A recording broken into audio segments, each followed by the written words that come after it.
Well, hello, hello, hello. Happy holidays to everyone. Happy Kwanzaa, happy Hanukkah, happy day to all those who are celebrating a day today. Personally, I'm just celebrating to be alive, and I'm thankful that I have this opportunity to come before you again to perhaps help somebody with their financial recovery or just to give you some counsel on how you can possibly bounce back from a terrible financial situation. My name is Lydia Tate. LydiaSpeaks.com is where you can get a hold of me.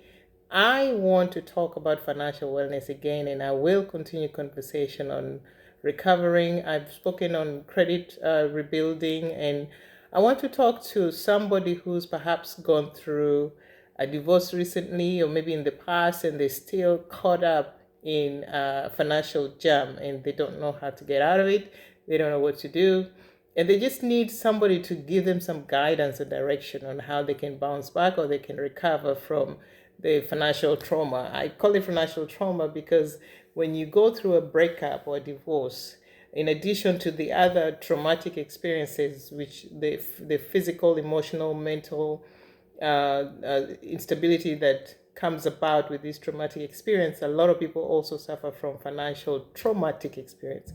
So today I want to address those who have been affected by a loss of some sort. It could be divorce, it could be maybe a death of a partner or something like that, and you're really in a situation where you want to figure out ways to recover from that experience or ways to recover financially. So my topic today is financial recovery after divorce or loss. So how do you recover from financial losses? And I'll just be honest with you. A lot of times when people go through a divorce or some sort of loss of a partner or spouse, it takes time for them to really think about the financial aspect of it. Most importantly, people are just trying to figure out how to stop drowning. And it could be maybe drowning emotionally or even mentally or even physically, because all those factors affect your physical health. So I am here to just help you kind of just re-strategize and focus your energy on your financial recovery as well, because you need that. In addition to the other aspects of your life, you do need to recover financially as well. So how do you do that? I've got several recommendations here, or several topics, or several suggestions here for you, and I'll go through each one of them step by step. And again, I come to you from experience, and I come from my personal journey when I went through divorce, and other people's personal journeys that I've counseled or they've shared with me what they did or how they recovered from that situation. I would say the first one that I share with everybody, that you've got to be honest with yourself. Be honest with yourself about your financial situation. Just take a step back in the midst of the chaos, something to distract you from dealing with the loss of that partner, something to distract you, to have you refocus, center your energy towards something else beyond focusing on that spouse that has disappointed you, or that partner that has disappointed you. Just be honest with yourself about your financial situation. And how do you get honest with your financial situation? You have to assess it on your own, because you know best what your situation is. Maybe you're about to lose your house, you about to get into foreclosure, or you can't afford to pay your mortgage or your car note, or you can't afford to pay tuition for your kids. It could be many reasons. Yeah, just be honest with yourself about what you're going through at this time, and accept it, embrace it, accept it, acknowledge it. This is what I'm going through right now. This is it. Do not pretend. Do not act like it's not happening. You just be honest with yourself in your quiet time. You don't have to share this with everybody. Just be honest with yourself and say, hey, this is where I am. And once you're honest with yourself, then identify what these issues are. What are these financial issues that you have? And I would encourage you to take a pen and paper and list them down. List down all your debts, list down all your assets even. And if you've done accounting before, you know that there is assets and liabilities on a balance sheet. But I'll just kind of make it simple for you. On your personal assets, anything that you own is considered an asset. So just make a list on one. Just take a piece of paper, draw a line between them. Make one side the things that you own, and the other side the things that you owe money on, or what you owe. So your assets and your liabilities, what you own and what you owe. And once you make a list of all these items, once you make a list of everything that you owe, you've already identified what belongs to you and what does not belong to you, or where your money is going. Once you do that, then you really have to establish a goal. So now you've identified what you owe and what you're supposed to be paying others, or what you maybe cannot afford to pay others because it's a liability or a debt. Now you establish goals, and now your goals would have to be around your balance sheet or your asset and liability table that you created here. So you have to decide then, what is my goal? Is my goal to sustain or keep what I own, or is my goal to pay off this debt, or is my goal to combine both and make sense out of it? And you alone know what would work for you, what your goal would be, what would give you sanity. For some people, it would be, okay, I want to keep all my assets, and this is what I'm going to do with this debt. Or I want to keep paying on these debts, and this is what I'm going to do with this asset. Maybe I'm going to liquidate them. I'm going to sell them so that I can get some cash flow to pay off this debt. You know best, and sometimes it's best to work with a mentor, so you go through that process together to help you get to the best resolution, or establishing a goal that works for you as an individual. And once you establish those goals, what they are, and when you want, if you decide you're going to pay off debt, then you have to establish when you want to pay off that debt also. And then you also have to ask yourself, why these goals? What are the goals for? Are you setting up goals because you want to get out of debt? Maybe you want to buy another home, or maybe you want to prepare for your kids for college, or maybe you just don't want to deal with the stress of managing debt, or maybe you just want to find yourself in a way where your income, that one income, can help you survive, because now you're on one income versus two incomes, and maybe if you have kids, maybe you'll get child support or you'll get spousal support. I don't know. Maybe you won't. In many situations, I encourage people who are going through divorce to not create budget based on their child support or their alimony, because that can change any time, really. So when you're establishing your budget, just establish it based on your income only, and then work on it from that angle. So once you have these goals, you've established what you want to do, when and where and how and when. What, when, and where. So you've already established your goal there with that budget that you have, or with your current financial situation that you identified earlier. Now, once you establish a goal, then you have to prioritize from these goals. What are you going to do first, and what are you going to do second? What are you going to do third or fourth? You've got your list of your assets and your liabilities. You've written what your goals are, and on your goals, maybe you've identified 3 or 4 goals. And out of those 3 or 4 goals, which one do you want to make a priority? Take it up to the top of the list. And then the second one, and the third, and the fourth. Even if they're 10 priorities, that's okay. That's acceptable. List it by order of priority. And then once you list it by order of priority, and then start executing each one by one. I would recommend that your first priority on your goal, or on your list there, should be to maintain a roof over your head, to make sure that you have shelter, food, and make sure that you have clothes. That should be your number one priority. And if that means that you cannot afford to pay anybody, that's okay. You have to survive. You have to survive. You have to eat, you have to sleep, and you have to have clothes on. Because once you have that, then you can think clearly to be able to find ways to take care of your other responsibilities. But that should be your first priority there. And once that's done, then I would also suggest that you make sure that you are reviewing your health insurance, that you're taking advantage of all the benefits that you have with your health insurance, which includes therapy, if that's included there. And make sure that if something was to happen to you, that your children would be taken care of if you have children. Make sure that if you still on your partner's insurance, and then make sure that you understand how long you can be on it, and figure out a way to find a different insurance that can protect you and your children if you have children. If you don't have children and you're no longer going to be under your partner's insurance, please find insurance, because when people go through a divorce, there are a lot of illnesses that come about because your body just gets worn out. So you're prone to a lot of diseases. You're prone to emotional breakdown. You're prone to mental breakdown if you don't handle it well. So make sure that you have the right kind of insurance to protect you, to help you. And make sure that as you consider insurance, that you also surround yourself with the right people. You have a faith-based community that helps you no matter what your faith is. I mean, I'm Christian. So in my situation, I found more than one church community that I associated myself with to help me go through the process of divorce, because I needed the spiritual support too.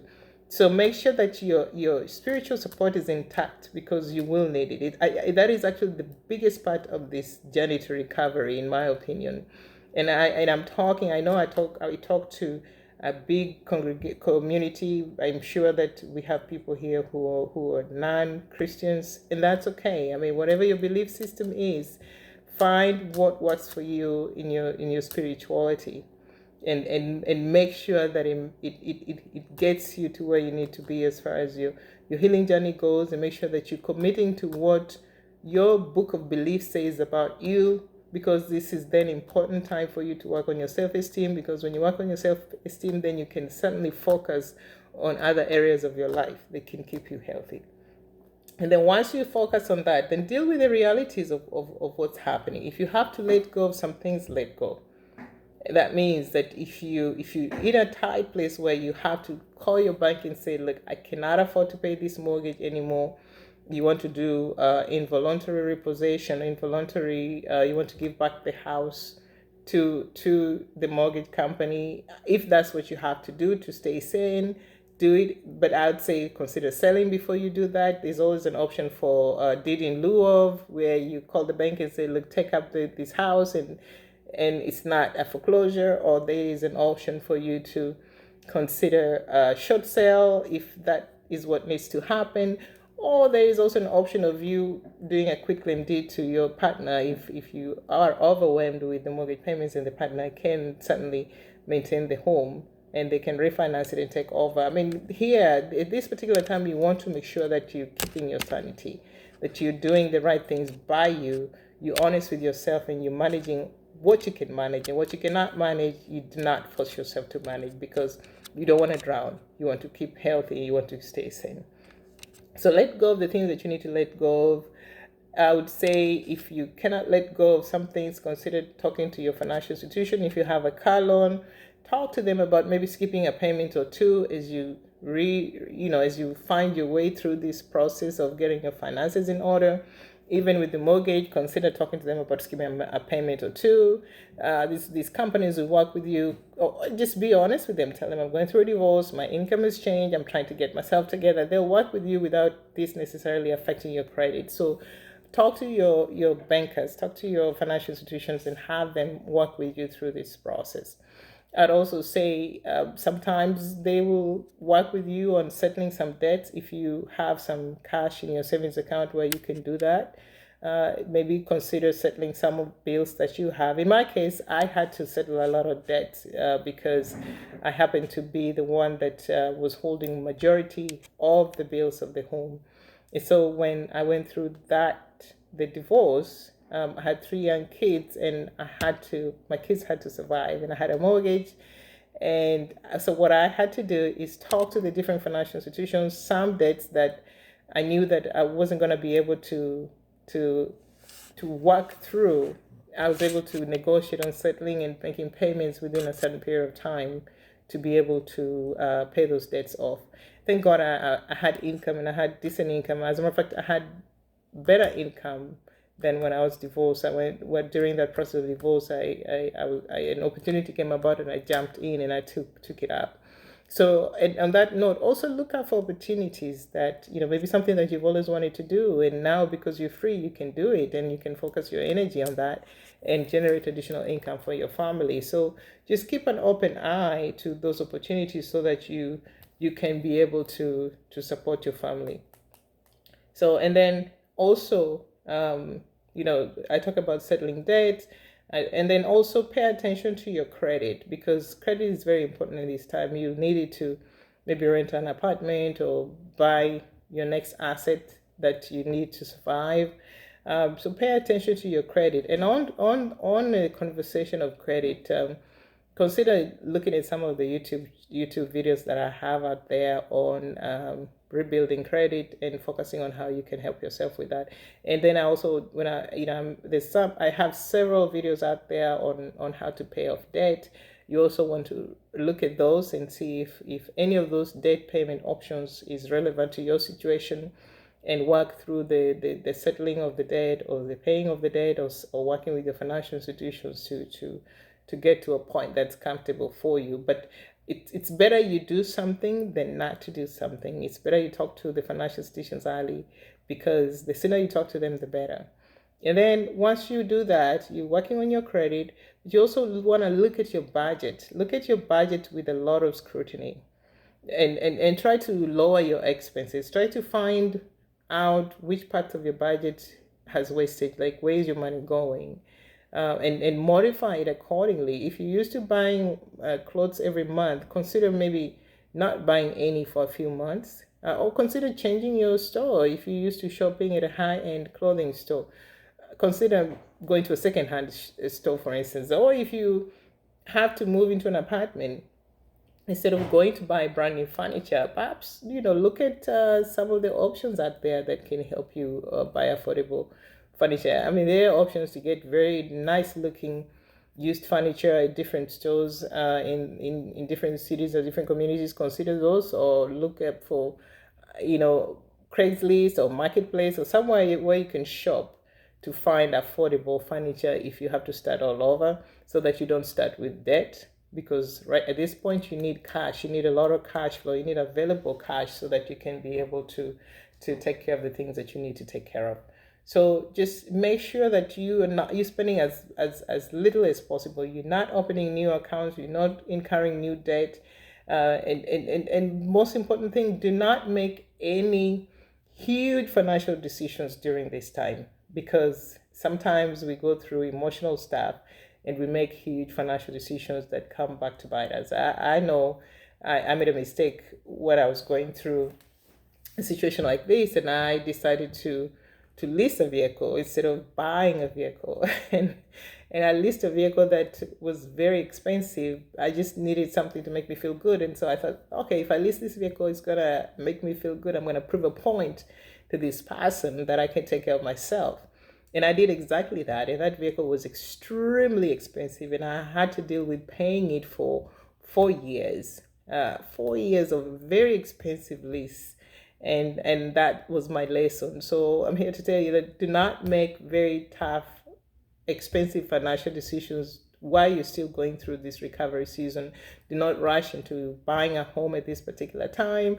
Do not rush into purchasing something that's extravagant, or do not rush into getting into partnership with anyone in anything that you're doing, with a family member or even a friend, or making financial commitments that you will regret making. So just be cautious, because now your emotions may be leading you in many areas of your finances, and you do not want to regret. You do not want to get to a place where you've made a decision to maybe buy a house with your sister, or buy a house with your brother, or with your child, or something like that, and they have a life of their own, and they have to do the things that they need to do with their lives, and you holding them hostage, or they're holding you hostage, because then we can get into a lot of legal issues there in this country if you live in the United States of America. There can be very many complications during this time. So, as vulnerable as you may be at this time, just be self-aware that you are also vulnerable with your finances, and do not make decisions that will come back and bite you. So just a word of caution there.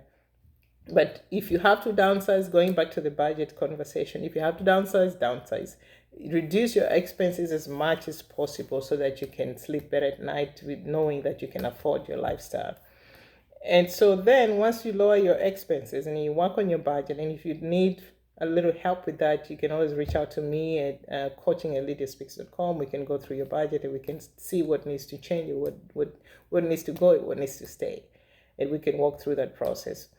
And then look at any kind of savings accounts, or any kind of retirement accounts that you have. If you have retirement accounts, if the divorce process is not, if you don't have to have them as part of your divorce process, then that's really good. Keep your 401ks, keep your SEP IRAs, keep your Roth IRAs, just leave them intact. If you have to pay anyone, if you have to pay any debtors, do not touch your retirement account. Do not, I'll say that again, do not touch your retirement account to pay off debt.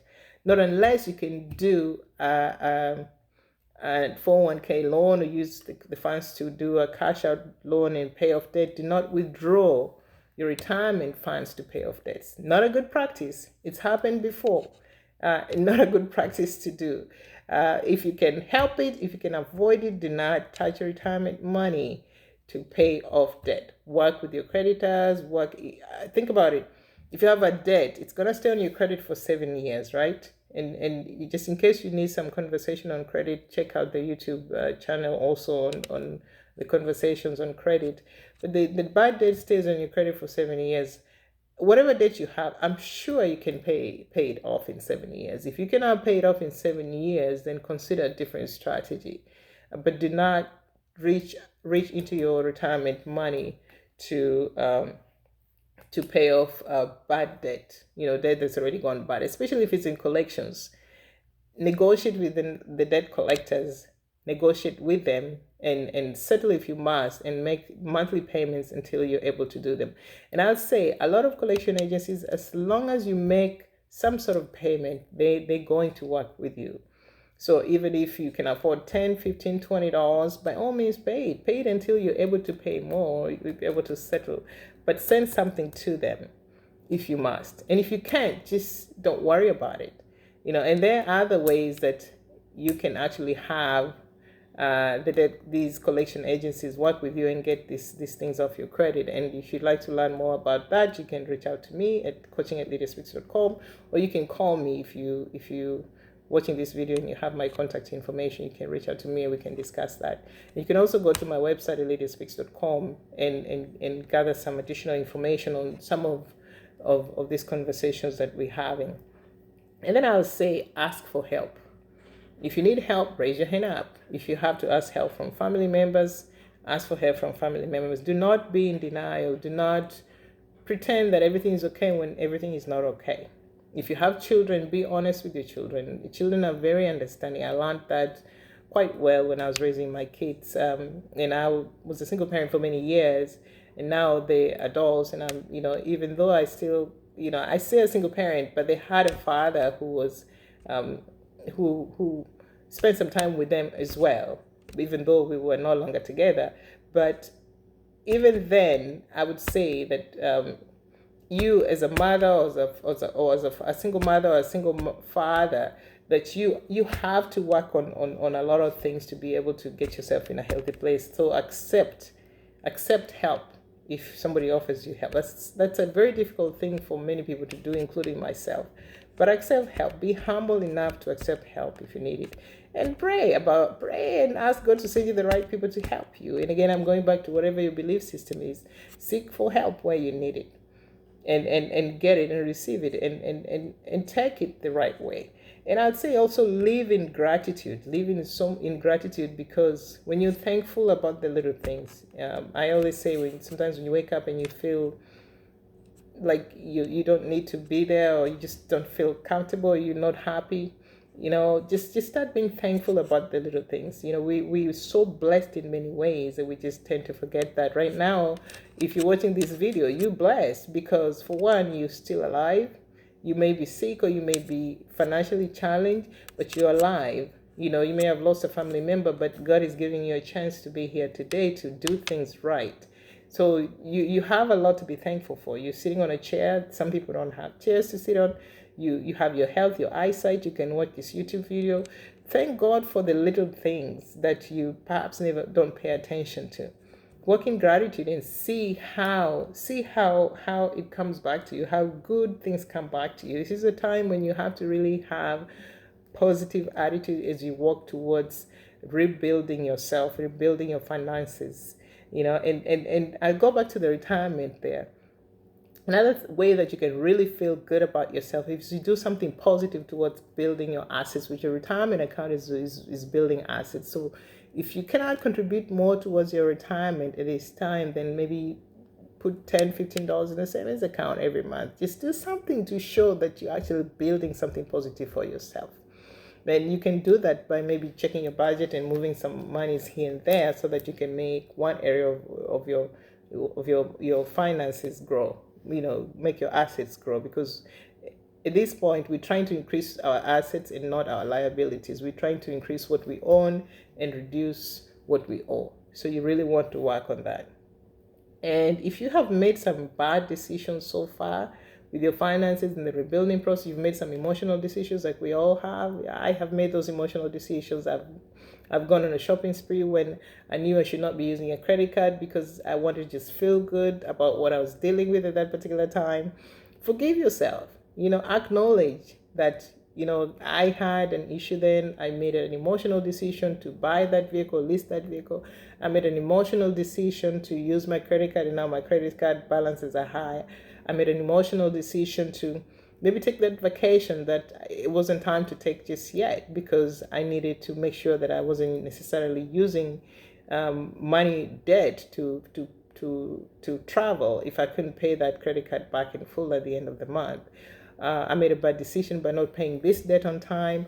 I made a bad decision by, there are many bad decisions that we could do. Maybe I made a bad decision by allowing a spouse to be in control of finances, yet they were not good at that area, and I was better skilled at doing that, and I should have trusted myself in my leadership to manage those finances and not surrender that part of our relationship to that partner. And that's okay. We all do make those mistakes, and when you do them, then what do? You forgive yourself, and you wipe your tears, and you say, okay, I've learned my lesson from that experience, and now I have to own my finances. If you live in this country, you have to own your credit. You cannot depend on your partner's credit. You have to own your credit. You have to work on your credit and keep it clean. You have to own your savings account. You have to own your retirement. You have to own your debt, and you have to pay your debt on time. So I just want to encourage you, if you're listening to this video, celebrate your wins too. When you achieve something that's positive, when you get out of debt, celebrate your wins. But I want to remind the most important thing that I want to remind you about today, that you have to start with having faith. You have to start with having faith that your God, whoever you choose to be your God, can walk you through, can help you and deliver you out of debt, out of this situation. In my situation, I believe in the Bible. I believe in the scriptures. I believe in the Holy Bible. And so I reference that quite a bit because I know that my scripture says that I can do all things through Christ who strengthens me. So I go back to that and I remind myself that even though this may seem difficult, that I can certainly do this because I may be weak, but God can strengthen me to do this well. And my scripture also reminds me that, God has a good plan for me. So I hold on to that He even has a good plan for my finances, no matter how horrible they may look when I'm going through something, or when, to be more specific, when I was going through divorce and my finances were jumbled up. And just to see how God saw me through that process, that I was committed to the process of paying debt. I was committed to the process of negotiating with my debtors. I was committed to the process of winning and paying something off every so often. I had goals, 6-month goals. I had 12-month goals, and I wrote them down over and over and over again. When I couldn't sleep, I got up, I wrote them again, and I re-strategized over and over and over again until they made sense, until I could pay something off. And every time I paid something off, I'd work on another one and strategize and pay that off. And at the time I didn't know I was using the debt snowball method, but I really was using the debt snowball method, and it did work for me. And that's why I subscribe to that. I recommend that to anyone who is trying to get out of debt, to consider the debt snowball method. But even when you're doing that, make sure that you're negotiating with your creditors, and that you're having conversations about settling, so you do not pay everything in full if you don't have the income to do so, because your income has changed. And in this country, I tell you, communication is a big thing with our financial institutions. And I say this because this has been my choice of career for almost 30 years now. And one thing that I know for a fact, that when a client calls a financial institution and they need help with something, there are tools in place, or there are departments even within the financial organization that are there to help you with that process. So do not be ashamed to call your financial institution and to let them know what you're dealing with and the type of help that you're looking for. It's okay to tell them you don't have the income to pay that debt, and let them find a suitable payment plan for you that will help you get out of that situation. It's okay to let them know, I'm not able to pay this mortgage anymore. Can you give me suggestions of what can work? They could do a modification on your payments to allow you to pay lower monthly payments. They could, if those lower monthly payments don't work for you, they could even do a deed in lieu of, where it's a voluntary repossession, where they take over the home and you just walk away from it. Of course, there are consequences on your credit to all these suggestions and recommendations that I'm making. But at this point, we're trying to survive. We're trying to make sure that you have an affordable home that you can have you and your family in, that you feeding your family, and that you also not walking without clothes on, so you cannot get sick. So you want to make sure that your faith is in order, your family is in order, your finances are in order, your health is in order, and that you're having some sort of fun when you do succeed in any of the plans that you have, or any of your goals that you have put together for yourself. That when you do win, you have some sort of fun. Celebrate yourself. Celebrate the good things that you're learning with the journey. Celebrate the good things the good solutions that you're finding along the way, and then you see some growth. But you have to start somewhere. You cannot be comfortable if your situation is not good. So if you'd like to have us have a more in-depth conversation about your own individual financial situation, because you're going through either divorce or you have some sort of loss in your family, and that's caused some financial loss as well, then you reach out to me at coaching@lydiaspeaks.com, or you can go to the website and schedule an appointment. But coaching@lydiaspeaks.com is the most reliable way to get a hold of me, and then I'll send you my calendar and let you know when I'm available for further conversation.